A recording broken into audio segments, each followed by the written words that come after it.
kilometres for a year.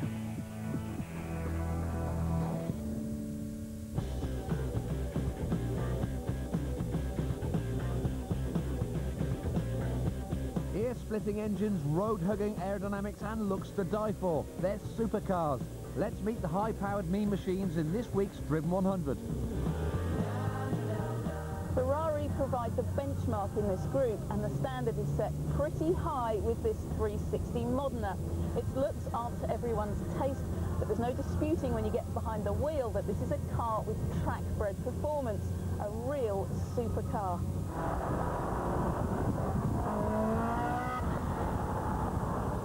The 911 has been around in one form or another since 1964, and this 996 Turbo certainly keeps the legend alive. It's the only turbocharged car here, but I'll tell you what, you wouldn't know it. Porsche has done something pretty amazing and has to get rid of nearly all the turbo lag. Alright, those two may offer pedigree and performance, but at what price? For the cost of either of them, you could have a Tuscan S and a lump of money left over in your pocket. It looks, goes and sounds like something from another planet, even if it did take its name from a bloke called Trevor.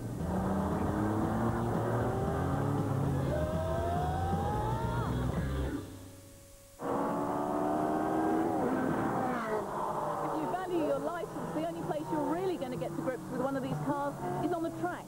We've brought them to Silverstone Stowe Circuit. We know these cars are fast, but how fast? To find out where all that supercar cash goes, we've set a lap time in the Renault Sport Clio 172 and installed Ricardo timing gear to ensure split-second accuracy. Virtually a minute, and 1 minute, 1 second. Now, with the benchmark set, a regular driver can get these cars around the track. Right now, for me, this is, well, one of my dreams come true. I'm sitting in a Ferrari 360 Modena, 400 brake horsepower, F1 pedal shift gearbox. Okay, you ready? Yep. 3, 2, 1, go! My God, it's fast, Jake. The chassis, it's very reactive, very pointy, it's like a race car. But I hate that. You come off the throttle, get back on the throttle, and it lurches. It's got bad throttle lag. The gearbox is not very smooth. It makes the drive jerky. You can't balance the car properly. Give me back a gear lever. Give me back a clutch. I hate this Formula 1 style pedal. It's just rubbish. Go another one. Now, how did we do? 54 and a half seconds. Well done. Not bad at all. Right now, the second of our cars is the brand new Porsche 911 Turbo. But it's four-wheel drive, Mike, so you're going to have more grip mid-exit at the corner. It's also got a very, very clever Porsche-designed and engineered stability system. Right. So when I say get on a squirt, don't be frightened of it. Okay, 3, 2, 1, go. What a quick car! That is fantastic. Get on the squirt. Never. Get on it. No! Yes, this car is good, but nearly 190 miles an hour. That is unbelievable. The grip out those corners. You can turn in and get on the throttle as early as that because the computer just sorts it all out for you. So clever. Get on the squirt. Get on it. Come on. Gee whiz. That is just bonkers. It's about to be a quick time. Stop. I can't believe that. 49.8 seconds. What a quick old motor. Right now, I'm still smiling from that Porsche experience, but we're in the third of our cars, which is the TVR Tuscan S. So it's also got no toys, no traction control. Right. But apart from that, crack on and have some fun. All right, I will. Ready? 3, 2, 1, go. Fruitful.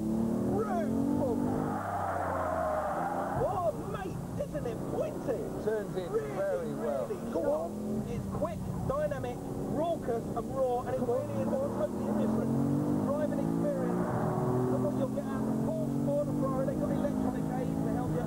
This car has absolutely nothing. It's using, well, I'm using all the... Oh, it bites you. You can feel it locking up on the rear. You've really got to know what you're doing to be able to handle one of these. Feed it in. Come on, feed it in. I'm feeding it in. On the loud pedal. Come and go. 3, 2, 1. Now. 52.7 Oh, this car's as quick as the Ferrari. So the Ferrari was slowest on the circuit, but a great drive. It scores 23. The no-frills TVR beat the Ferrari on time, but it's a beast to drive, so we've given it 23 points too. The Porsche was fastest because of its superb handling, and a well-deserved 24 points. More from the supercars in the Driven 100 later. Fancy a sports car of your very own? Then enter our Driven competition. The grand prize is the use of a Lotus Elise for a year. All you have to do to go forward for the draw at the end of the series is to use your skill in predicting correctly which car will win this week's Driven 100.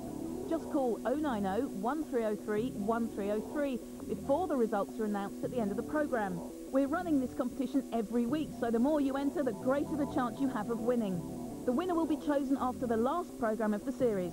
And as a bonus, after each programme, the first correct answer chosen at random by computer will win a Lotus driver training experience. Phone lines are open now. Call 090 1303 1303. Calls cost 50 pence. Our spies have tracked down exclusive shots of Mercedes' new CLK Coupe, due to be unveiled at the Geneva Motor Show next March. As the footage reveals, the car looks very different to the current CLK. It's based on the platform of the latest generation C-Class, but with a longer wheelbase and a wider track. The new CLK is visibly larger than the sports coupe, and its more rounded roofline gives it the look of the much-loved CL Coupe. Its main rivals will be the BMW 3 Series Coupe, as well as the forthcoming Audi A4 Coupe, although just like the current car, a cabriolet version will also be available.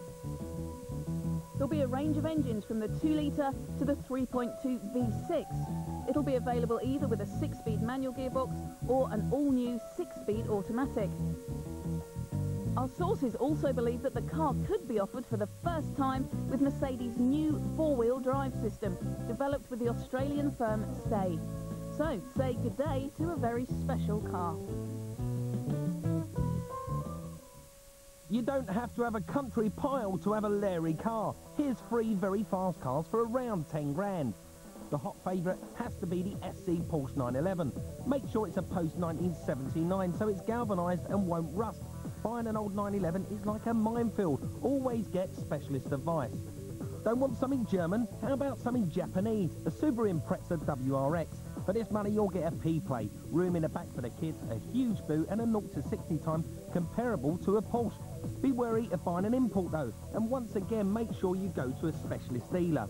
And finally, a little temperamental for some, but hey, it's Italian. It's the Lancia Delta Integrale. You'll have to pay a little bit more for a good one of these, up to 12 grand, but for that, you'll be looking at a 93 and 94 model. But make sure it's not a left to right-hand drive conversion, as there's no guarantee that this would have been done with pucker parts. Now, back to the Driven 100. We all know supercars have their good points, but practicality doesn't readily spring to mind. But that's the point. They're supercars, not transit vans. They're built for driving pleasure. Really? Just because a car handles well and goes fast, it should also be able to carry more than 2 people and a toothbrush. Listen, Gabriel, if you can afford one of these cars, you can afford to send your kids and your bags on ahead with jeans. Lucifer, there's 25 points up for grabs in the Driven 100 for practicality. And I've got a funny feeling we're looking at some pretty low scores here. Ah, go polish your halo. Ooh! Temper? Okay, let's see if living with one of these cars would be heaven or hell. We've had these cars for a few days now and have put some fairly serious miles on the clock, so we've had a good chance to find out what they'd be like to live with every day.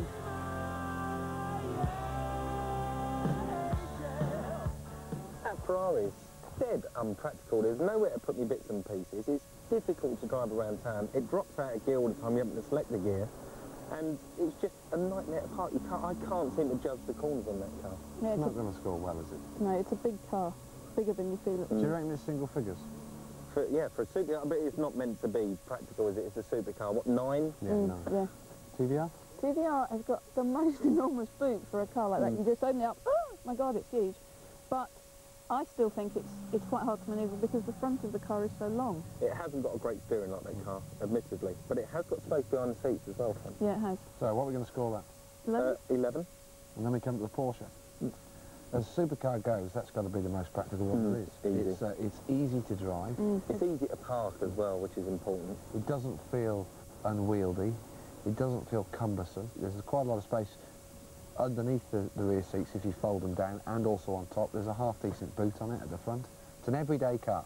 Easily the most practical of the three, so we've got to be thinking... 14, I I think? think so, 14. So we give 9 for the Ferrari, 11 for the TVR, and 14 for the Porsche. Yep. So it's hell and damnation for the Ferrari, but a new halo for the Porsche. Next on Driven, from kit cars to future classics, is the noble M12 good enough to take on the might of Ferrari and Porsche? And which of our Driven 100 supercars will get pulses racing at Jordan's Formula 1 workshop? And don't miss your chance to enter our Lotus competition by calling 090 1303 1303. Calls cost 50 pence.